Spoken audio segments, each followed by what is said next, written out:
Good morning बच्चों। आज से पहले मैंने आपको प्रेजेंट टेंस के 4 प्रकार और पास्ट टेंस के 3 प्रकार पढ़ा चुका हूँ और आज मैं पास्ट परफेक्ट कंटिन्यूस टेंस का चौथा प्रकार पढ़ा रहा हूँ। आपने पहले वीडियो देख लिया होगा और अच्छी तरह समझ ली होगी और आज मैं तुमको पास्ट परफेक्ट कंटिन्यूस टेंस पढ़ा रहा हूँ। पास्ट परफेक्ट कंटिन्यूस टेंस के हिंदी वाक्यों की पहचान है।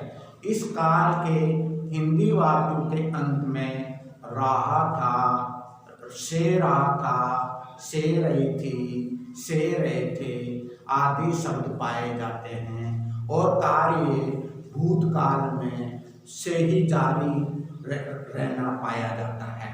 इसके आज हम पढ़ा रहे हैं एक स्ट्रक्चर अफर्मेटिव सेंटेंस। जैसे वह 2 बजे से पुस्तक पढ़ रहे थे तो they had been reading a book for 2 o'clock।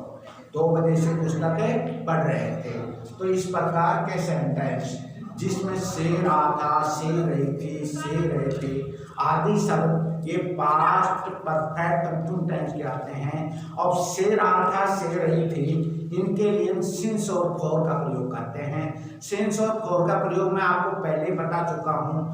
जो निश्चित समय होता है, period of time, point of time होता है, उसके लिए सिंस का प्रयोग किया जाता है और पीरियड ऑफ टाइम होता है उसके लिए फॉर का प्रयोग किया जाता है। जैसे कि वह 2 बजे से, 2 बरस से, 2 घंटे से, 2 मिनट से, इनके लिए हम सिंस फॉर का प्रयोग करते हैं।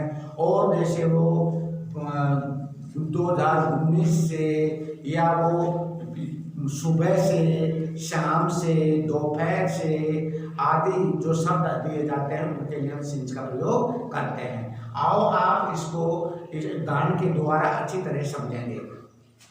अफर्मेटिव सेंटेंस मानी सकारात्मक वाक्य।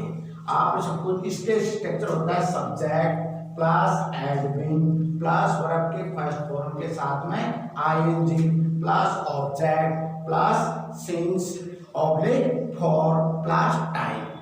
ये दिए होते हैं। जैसे राम 1985 से जयपुर में रह रहे थे।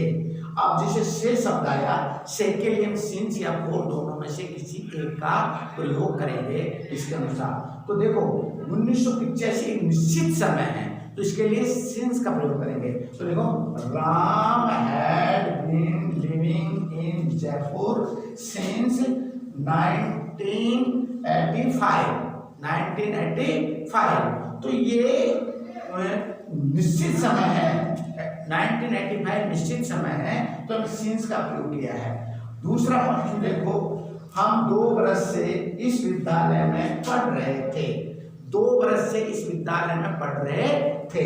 तो देखो पहले तो we had been reading this school for 2 years। अब 2 वर्ष को निश्चित समय नहीं है, ये पॉइंट ऑफ पीरियड है तो इसके लिए हम फॉर का प्रयोग करेंगे। आप अच्छी तरह समझोगे सिंस और फॉर का प्रयोग कैसे किया जाता है। इसमें चाहे हमारा सब्जेक्ट सिंगुलर नंबर हो चाहे सब्जेक्ट प्लूरल नंबर हो, सबके लिए हम हैड का प्रयोग करते हैं जो आपको पास्ट टेंस में बताया है, पास्ट इंडेफिनिट टेंस में बताया होगा, बताया है मैंने कि इसके लिए सब सब्जेक्ट सिंगुलर का कोई फर्क नहीं पड़ता है।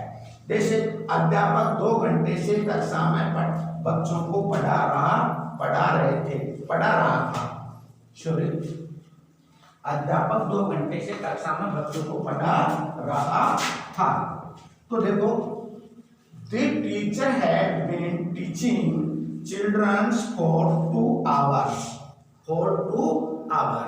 इसी प्रकार एक विशेष चीज इसमें देखने की बात है कि जब एक वाक्य में ही कोई चीज नहीं होती, इसमें 2 वाक्य वाले वाक्य भी बनते हैं। जैसे मैं लगभग 2 घंटे से पढ़ रहा था जब मेरी माँ कमरे में आई, यानी उसकी माँ जब कमरे में आई उससे पहले ही 2 घंटे से पढ़ रहा था। तो हम इसको मिलेंगे I had I had been teaching for nearly 2 hours when my mother came into room यानी जब मेरी माँ कमरे में आए तो मैं लगभग 2 घंटे से पढ़ रहा था, यानी उसने पहले ही काम जारी कर लिया था। इस प्रकार पास्ट परफेक्ट कंटिन्यूस टेंस का ये अफर्मेटिव सेंटेंस पूरा हुआ। हम पढ़ेंगे अगले टॉपिक पास्ट का अफर्मेटिव सेंटेंस के बाद में नेगेटिव सेंटेंस। ओके।